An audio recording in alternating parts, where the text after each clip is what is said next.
Kamal sir, Simu sir, hi. Thank you so much for the time. So both of you are children of cinema. Okay, that's great way to. I should say thank you. Yeah. So you have seen cinema evolve, right? You have seen the art form evolve, and for decades now. So I wanted to know this: do you think the role of cinema in people's life has it remained the same over the years, or is it changing? Does it still have the same importance as it had like a few decades back? The importance part will be, you see, any new technology surprises you because it's awesome. Cinema would have been that then. Now cinema speaks its own language. They couldn't decipher what it was speaking. Now, like all the many thousand languages in the world, cinema is a new language by itself.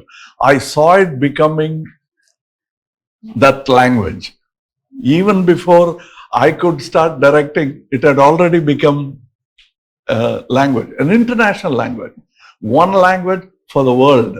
And that is how important cinema is. And through which you can communicate so many things, not even dialogues. I'm not confusing with the news and other programs on television. Cinema by itself as an art can convey so much more. It can do politics, it can do medicine, it can do education. Propaganda, which we have seen from the time of Goebbels to now. Does it still hold the same power? Yes. It depends who is wielding the weapon. It is not a weapon that wins the war. It's the warrior who wins the war. Right. So would you like to add to this? That's what, today we have no barriers for movies. Before we used to watch only Tamil films, or some people will watch English films or Hindi movies. So now everything has been broken. As said, cinema itself has created its own language. So that is the reason today we are all able to act in any industry. Any film is releasing, everywhere. So all this is happening because of that. So I think we have evolved there. Yeah. So what's next Can you imagine this kind of a boon was not given to Satyajit Ray. It was not given to Benegal Saab. Yeah. Even Benegal Saab. Yeah. Because the filmmaking was so strong, it went to the other part of the world. It should have first permeated down India. We should have had that influence all around. Shivaji Saab's acting, Yusuf Saab's acting should have come across, and they should have acted in a movie together. Absolutely. Yeah, imagine all that we missed. And we are in a fortunate time when we can reach out and touch. And that thanks not even to cinema, to telecommunication. Because of that, we are going now. And this is what I anticipated. Now, when I said OTT, people were very upset. But that has become a very strong arm of cinema. Yeah. So I want to know, because you are someone who, foresees a lot of things, that Nostradamus quality about you, that's there. So what do you think is like the next chapter in exploration of this art form? How is it going to look like? It is going to be highly democratized. That much I can tell you. It's very, very difficult to become a big star in that environment. Yeah. There will still be stars, but it's going to be a little more difficult because it's not a lottery anymore. Right. It's a real running race. The kind of race you ran to your mother's womb. My God. That's how difficult it's going to be in another 20 years. Wow. Millions will be running for the same space that Kamal Haasan is running, STR is running. There'll be 40 million people in the world who will be attempting it. That's you insane. Have to be fast, good, perfect, and on the dot. Wow, wow. Now coming to a little more personal space, both of you have been in the limelight for decades now. People have been loving you, people have been criticizing your work, they have been celebrating all sorts of things. So even when I met you for the first time today, I came and told you that how surreal it is to be in the same room as you. And I'm sure you must be getting this a lot, even you, sir. I've said it to people, so I know. I Okay. understand. Whom did you say it to? Whom did you say it to? Whom did you say it to, sir? Many people. And like I used to go whenever I got time on the birthday of Mr. Dilip Kumar, I call him Yusuf Saab, and I'll kneel down and kiss his hand. So for me, they are like this. And for me, Shivaji Saab, though I know him very well, I don't go meet him every day. I can. But it was such an important relationship for me, and I didn't want anything changing in that. So unless it's very necessary, I will not go near him, because some stupid mistake of mine should not spoil the relationship. The great equation, yeah. So for me, it is every time I went to speak to Shivaji Saab, I had that awe. Wow. That butterfly. Even after he is dead, when I talk about him, I get that. I'm sure a lot of your fans might also be, resonating with the words. I passed it on from where I got it. I must have given it. So my question is, when you're receiving so much adulation for decades, so you have been in the field for more than 20 years now, the appreciation, can you ever get used to it? Or does it give you the same thrill every time when someone comes up to you and says that you have inspired them? See, what do you think is appreciation? You tell me. Is it collection?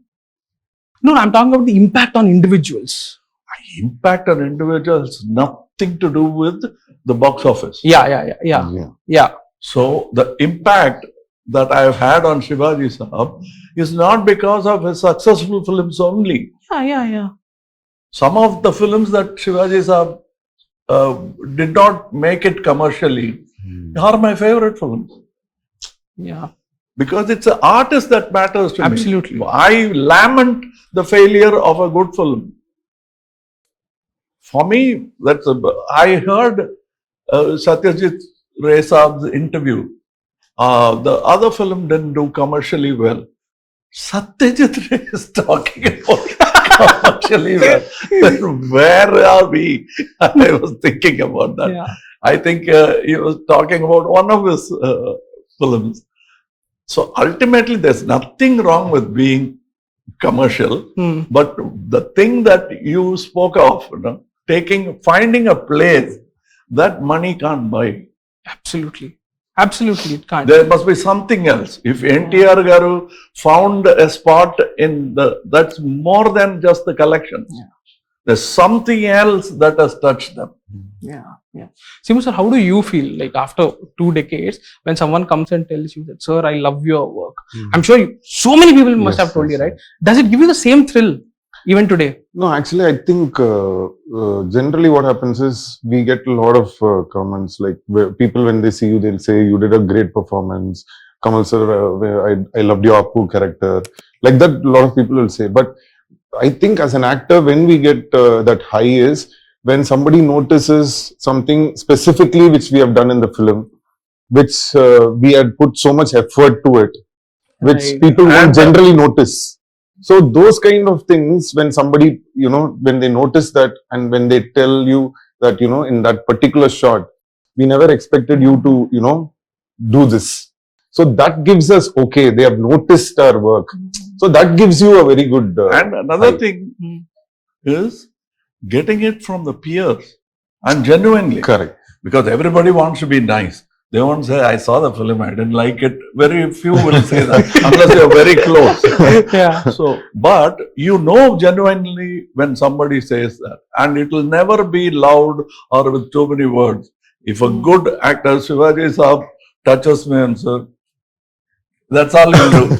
If he likes something I've done, he will do that.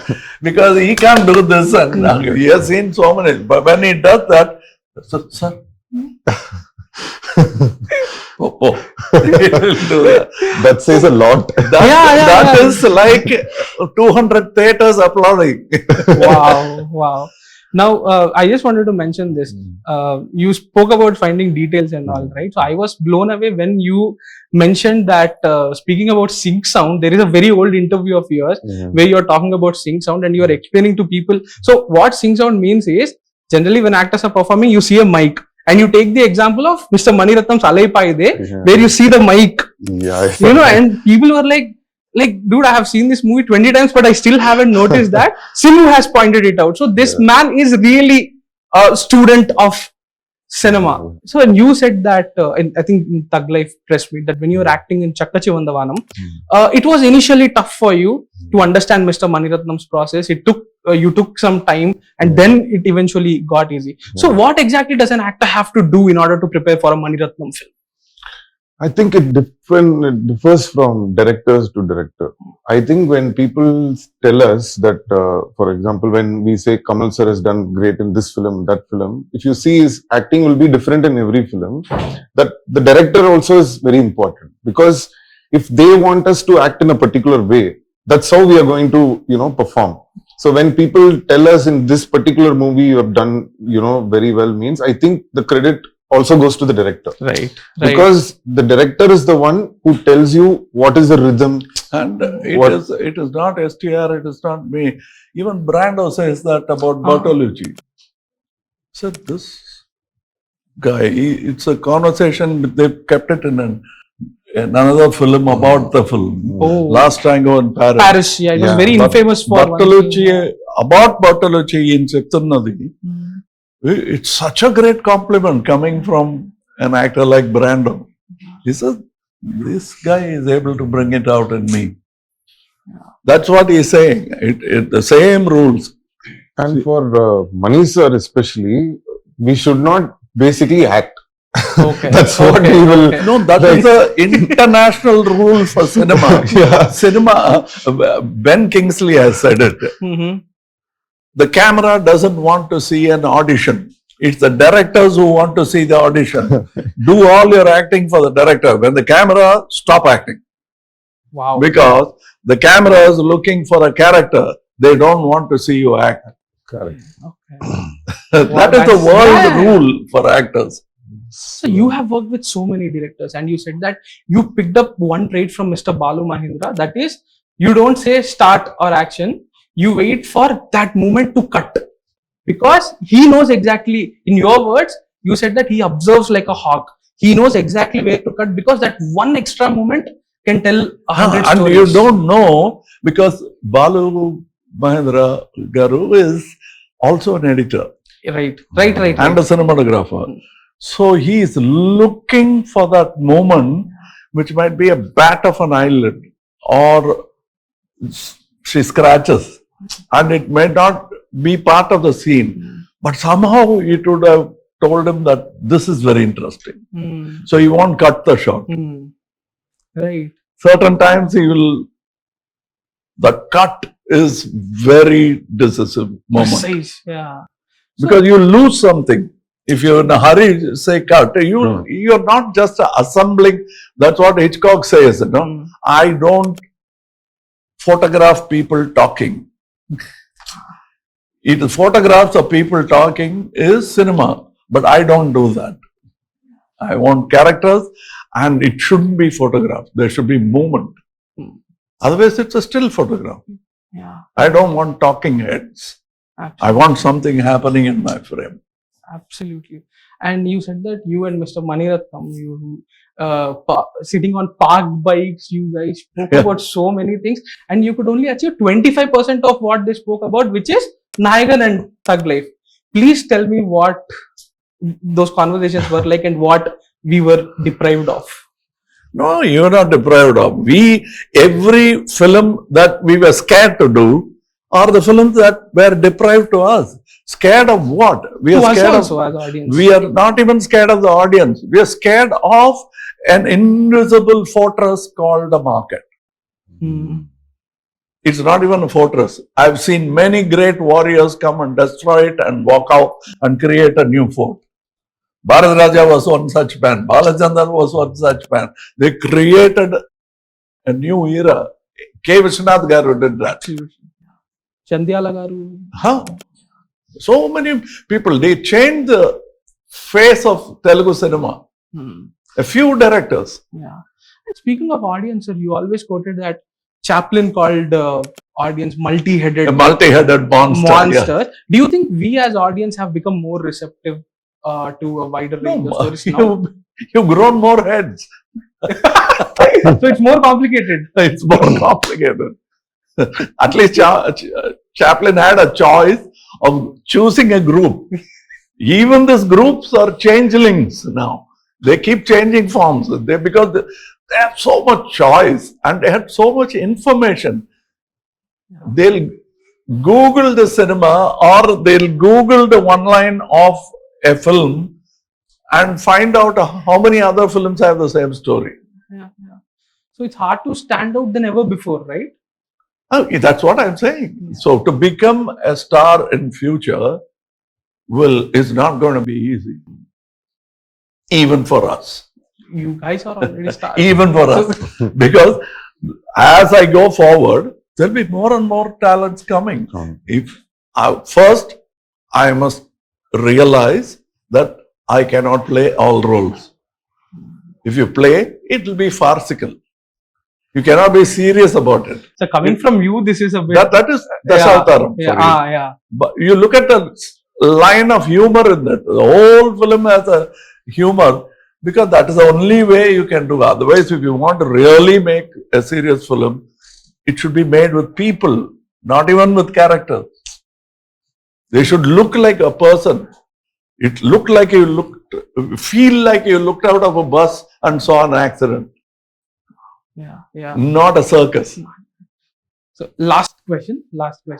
So what did Thug Life challenge you guys in any way? Because in a way you have explored a lot of roles. So is there a new challenge or something a new spark? It is a challenge. It's some films are physically exhausting. That is not what I call challenge. Tomorrow, if I decide to join a marathon, I'll prepare myself and run, at least have a marathon. No? I'll run. But this is not that. It is very difficult. That's what he was saying.